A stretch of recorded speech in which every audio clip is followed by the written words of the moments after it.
Ang pinaka-mahirap maging OFW ay yung napalayo ka sa pamilya mo. Hindi ako nakauwi ng matagal kasi yung father ko may sakit. Hindi na siya nakakakita. Yung perang ibabakasyon ko, Papadala ko na lang sa kanila para panggamot nila. Pag winter ay ang hirap. Kahit masama ang pakiramdam mo, pipilitin mong bumangon. Hindi ako basta makauwi kahit gustong-gusto ko. Meron po akong binabayarang bahay buwan-buwan at ang aking mga anak, sa aking lahat sila umaasa. Malungkot kasi ako lang mag-isa. Hindi ko nakita ang bunso ko na iniwan ko 1 taon lang siya.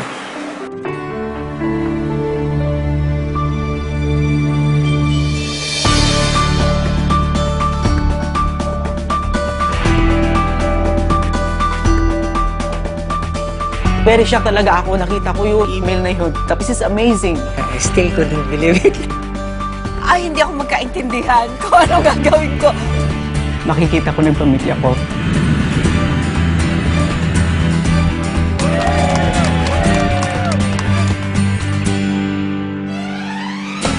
ang namimiss ko ay ang pamilya ko.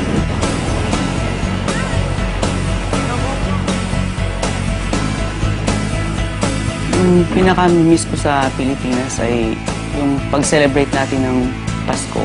Sobrang saya ko. Hindi ko maipaliwanag. Pilipinas na ako. Turista na ako, parang hindi ko na alam ang surroundings ko. 2 hours na lang makikita ko na yung parents ko. Yayaamin ko agad sila. Ito ang sorpresa ko sa misis ko. Mumurahin lang yung wedding ring namin noon. So, wala kayong kamalay-malay mga anak ko. Nandito na ako. Lapit na.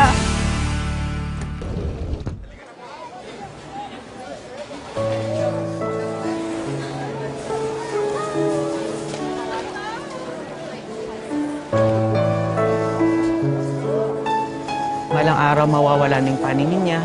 Gusto kong pagbalik ko ng Pilipinas, magkita pa ulit kami.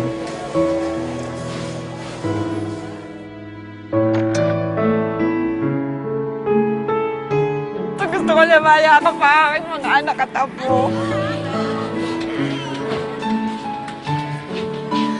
Hinahanap-hanap nila yung aming bonding. Ngayon na nandito ako, dodoblihin ko yon.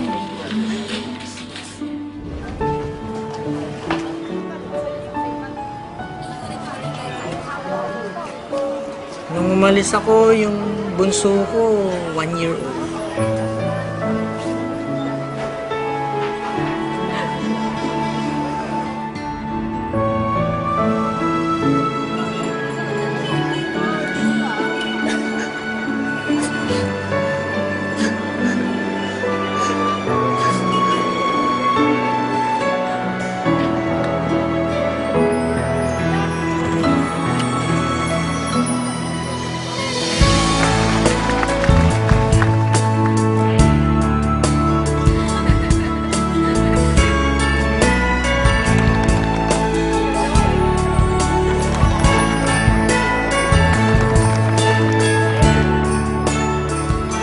The highlight is being with them.